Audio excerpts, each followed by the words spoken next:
Perhara rumah tangga Lesti Kejora dengan Rizky Bilar cukup membekas di hati banyak orang, terlebih orang yang memiliki hubungan dekat dengan mereka.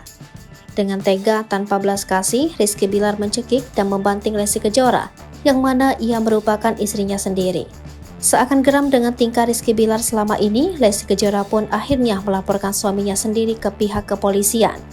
Namun setelah Rizky Bilar ditetapkan menjadi tersangka, Lesti Kejora langsung mencabut laporan hingga membuat ayah BBL ini dibebaskan dari segala tuduhan. Meskipun Lesti Kejora dan Rizky Bilar sudah berbaikan kembali, hingga keduanya tak segan memperlihatkan keromantisannya lagi. Masih banyak orang yang merasa heran dan cukup penasaran dengan perangai Rizky Bilar yang sebenarnya. Dikutip dari Instagram Lambe Danu Official 99, seorang indigo mencoba membongkar apa yang mempengaruhi Rizky Bilar sebenarnya.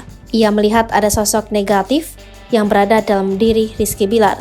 Hal tersebut sengaja dikirim oleh seseorang yang berada di masa lalu suami Lesti Kejora ini.